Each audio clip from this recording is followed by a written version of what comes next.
This is part 2 of Lyons McCluskey's Foreclosure Basics, a beginner's guide to the foreclosure process. In part 2, we will start with the non-judicial process. We will introduce some topics on bankruptcy. We'll talk a little bit about loss mitigation, and then we'll provide you a summary of the topics we have covered. So let's get started on part 2. The non-judicial foreclosure process does not typically involve the court. The process begins with a notice of default and notice of sale provided to the borrower, the title holder, and all persons with an interest in the property. The notice of default is typically mailed to the borrower and is also recorded in the public records where the property is located. It is also sometimes posted on the property. An auction sale is held and is conducted by the mortgage trustee or their representative. Typically, with a non-judicial sale, there is a redemption period that allows the borrower additional time to pay off the loan in full before the foreclosure sale is considered completed. After the sale is completed, the trustee will issue a trustee's deed to the foreclosure sale purchaser. As with the judicial foreclosure process, there are certain risk junctures for the borrower in a non-judicial process. These junctures are typically if the notice of default and sale is not received by the borrower, or if the borrower fails to respond to the notice and to attempt to resolve the debt, and the overall speed of the non-judicial process that can be completed much quicker than a judicial process. Next, we will address loss mitigation during the foreclosure process. Loss mitigation is generally the act of attempting to work out the loan delinquency. Loss mitigation is particularly important during the foreclosure process, but it can be risky if it is pursued too late in the process, and the process of foreclosure cannot be stopped. As previously mentioned, a completed loss mitigation package needs to be provided to the lender 37 days or more prior to a scheduled foreclosure sale, or the lender will not be required to evaluate the loss mitigation application. Generally, the options for loss mitigation are listed here. First is a forbearance plan, either a formal or an informal one. The forbearance plan involves suspending the borrower's required payments for a period of time.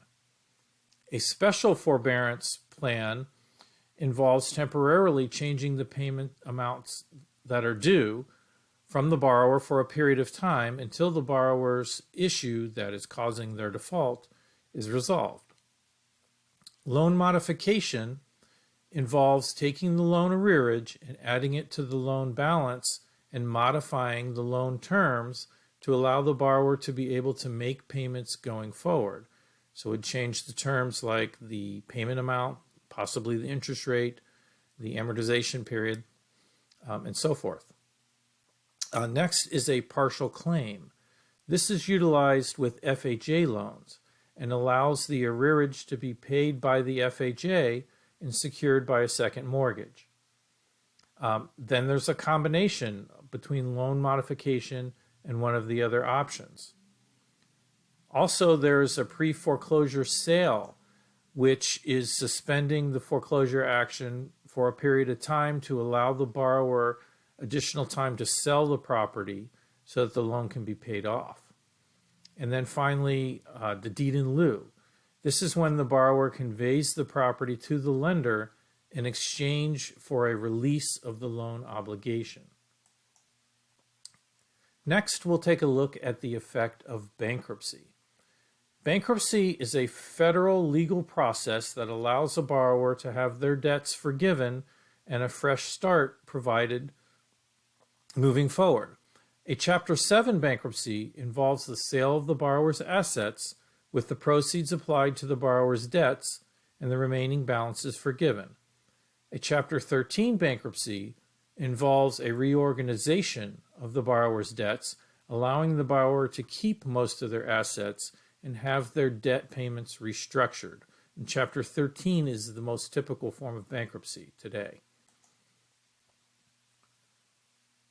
If a borrower files bankruptcy, the bankruptcy case will halt or stay the foreclosure action until either the bankruptcy case is completed or stay relief is granted by the bankruptcy court to allow the foreclosure to proceed.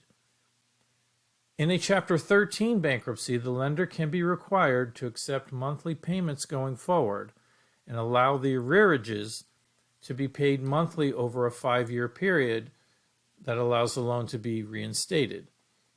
By filing bankruptcy, a borrower can stop the foreclosure action and prevent a creditor from pursuing a deficiency against the borrower. A final area of focus in the foreclosure process has to do with the fees and costs that can be charged to the borrower, which can make the reinstatement and payoff process a little more difficult. Generally, the borrower is required to pay the lender's fees and costs of the foreclosure process as required by the mortgage terms. Fees are usually authorized by the loan investor, which include the GSEs, that's Fannie Mae and Freddie Mac, and government agencies such as HUD and the VA. The fees and costs of a foreclosure action will therefore depend upon the loan type, who owns the loan, in which state the case is filed. And that brings us to the conclusion of the course. There are a few key takeaways that we would like you to take. First, foreclosures vary by state as to type, the time it takes to complete, and the expenses involved. The judicial foreclosure process takes more time typically and is usually more costly. The non-judicial process is a relatively fast process and also has costs involved that make the matter expensive for the borrower. Next, bankruptcy is an important process that can help the borrower. The process will delay or completely stop the foreclosure case. And then finally, loss mitigation is an important part of the foreclosure process that gives the borrower various options for working out the mortgage default. So thank you for completing Lyons McCluskey's Foreclosure Basic Training course. We hope you have found the course to be helpful. Please note that Lyons has a catalog of courses covering various topics that we believe will be helpful to you in your company. Thank you very much.